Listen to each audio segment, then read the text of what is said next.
Hi there, I hope you're all doing well. The name is Harry Cruz, and today I'm finally back. So I know I've been away for a little while now. It's been probably about 5, 6 months now. Um, the moment I say I'm coming back, for a while I seem to go on a break again, but it has been a very good break for me. I've done quite a little. I've done quite a lot actually in my personal life, but today we're going to be discussing, at long last, another video topic that I've wanted to speak about for a while, and that is interview techniques and the importance of interviews and how to prepare for interviews. Now, it has been a forefront part of my um, job, I suppose, at the moment. I help people with finding work, and it's one of the things that does come up with a lot of my clients, is interview prep and how to prepare for interviews. Now, I've got a few things that I'd like to kind of run through as well with the interview, way interviews are conducted, because I think a lot of us in our minds see interviews as being a very, very difficult, challenging thing, and it can be for a lot of different reasons. But I find framing the interviews, understanding why the interviews are there and what purpose the interviews have, can actually lessen the nerves significantly and increase the likelihood of success for yourself, as a candidate for the job. Now, I'm not going to go so much into the application stage, because by this point, you'd have made applications, and then that's when you get offers for interviews, and that's when the nerves start kicking a little bit. So I'm going to talk to you about a few techniques to help you manage interviews. So first and foremost, one thing I would definitely say is know and understand the role when you interview. Before you actually have the interview day, make sure you understand the role and what the role is asking you for. So you normally get a list of bullet points with what the role entails, keywords and definitions. And then also, one thing that I'd also argue is as important is research the organisation that you are applying for too. Whether it be look at their website, look at their YouTube if they've got a YouTube channel, and also just get a feel of the company and their ethos and how it resonates with you. Because at the end of the day, it's not just you trying to persuade the employer to employ you. There's also a component that the employer needs to persuade you to join them. So asking the right questions, preparing properly is what can get you the success that you would like in an interview. But also remember as well that it's just an interview, okay? There's many more opportunities out there for you, and if you don't do as well as you hoped, that's okay. Ultimately, the part of the interview process is getting better and practicing. And one way I like to practice is practicing something like I'm doing now. I'm recording a video, so seeing myself do my expressions, I suppose, and the way I'm actually appearing on camera as well. You can do this in the mirror too. You don't necessarily need an iPhone or a mobile device to do this. Also take notes as well. Have a mind map as well of your skills and what you can bring to the role as well. And I touched upon questions earlier too, and the right questions can also lead to the right outcomes too. So just giving them questions like, why do you like working in your organisation, or where do you see the organisation in 5 to 10 years time? It shows your long-term commitment to the company, not just the role itself. That's very key. They want someone that they want to invest in. Obviously, it takes a lot of training and development, so they want to know that the person that they're investing in is interested in their organisation and their progression too. All right, so that's one thing I'd definitely say as well. But just remember, interviews, they're a small out of your whole life. Interviews, 1 or 2 interviews, really, is it really going to matter if you get so worked up and so anxious about interviews?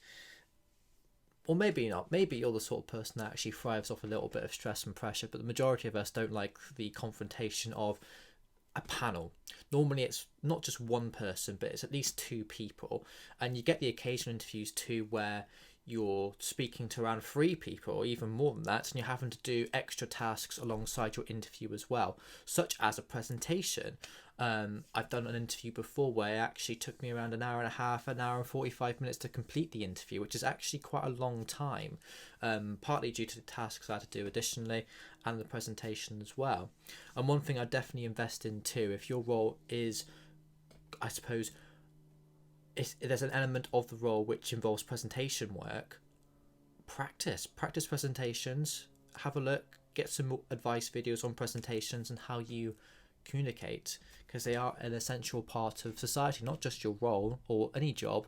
It's also a great way as well for you to develop. If you mastered the role of public speaking, for instance, it can be a very strong skill set to have, because a lot of people don't put in the time and effort to invest in that skill.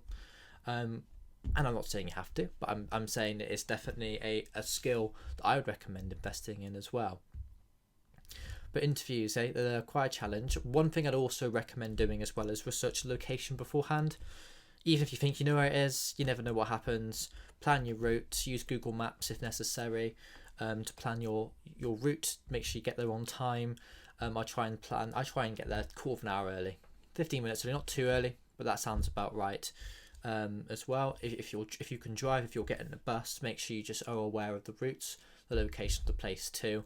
Especially if the location is quite a remote area as well.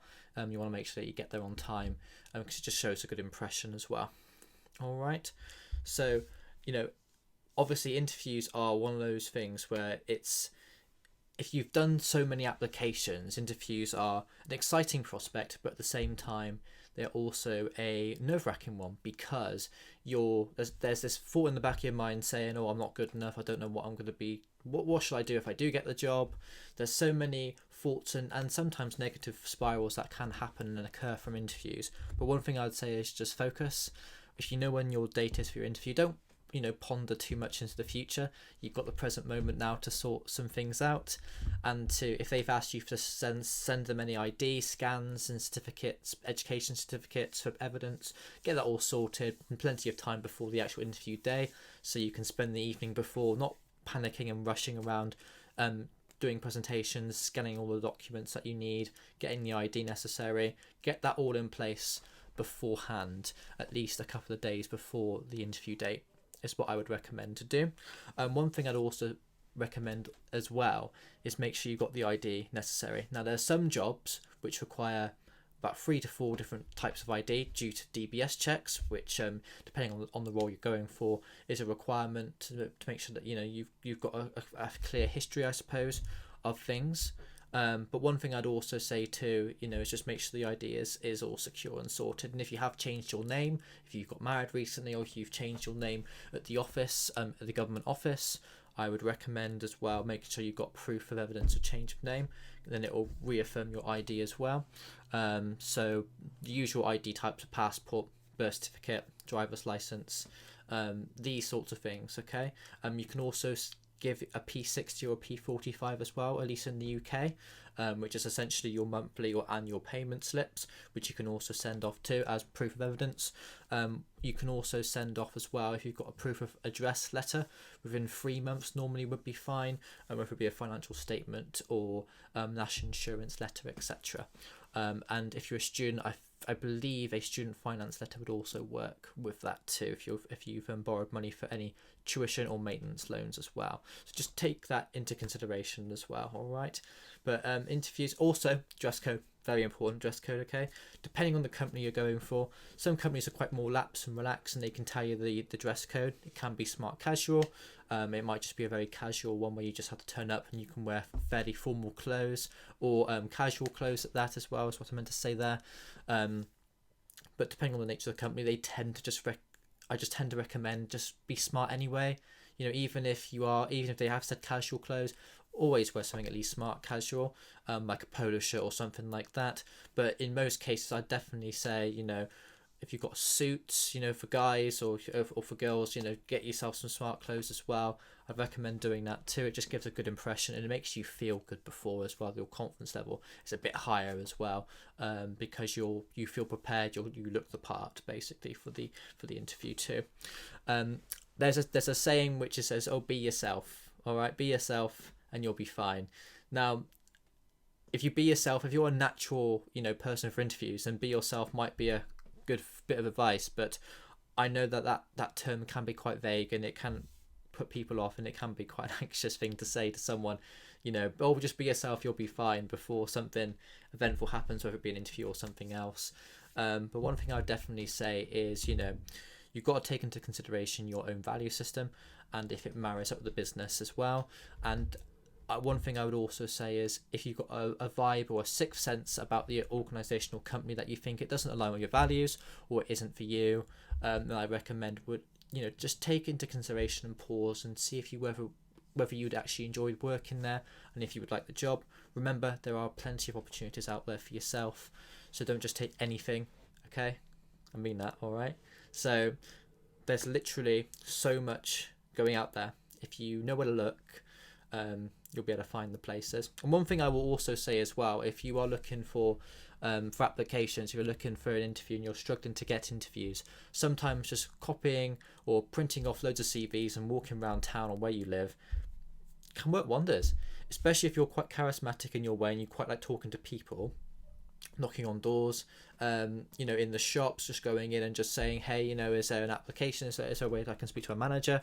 Of course, you may, most of the time these days, it might be that they ask you to apply online, but it will at least boost your confidence as well, that you're able to talk to a member of staff. And again, it's going to give you that face-to-face contact as well, which is an essential part for most interviews. One thing I also wanted to mention too is sometimes they ask you to have a phone interview on the phone, or also on Teams or Zoom or some online application where you see yourself videoly. So you're not actually there in person, but it's remote, you're on a computer, etc. Again, it's very similar, except just make sure that you're aware of the application, Zoom or Teams, whatever site you're using to do the Teams call, and just to get yourself prepared. Have a nice background as well, nice and clear, smart clothes again, lighting appropriate as well, just so you've got a good impression and it shows that you are invested in the type of chat as well. Okay. But that's essentially all I wanted to say about interviews. Now, I was hoping to make a series at some point on the application process and how to get yourself hired, over from the initial applications, what you want to do, to interviews. This is kind of a more overview sort of video here, but primarily on interview techniques and job outcomes. I'm hoping, if this video has been helpful for you, that you do get the job that you deserve. We all strive for the best, and that I believe in self-development, and you should be striving for greatness. You should be striving to do what's best for yourself, but at the same time also to have some fun and to chill, and because it isn't, work-life balance is important. Okay. You don't work to live. Wait, no, sorry. You don't live to work, you work to live. Okay? It's that way around. If you enjoy what you're doing, it won't feel like work, and it'll be a great time for you.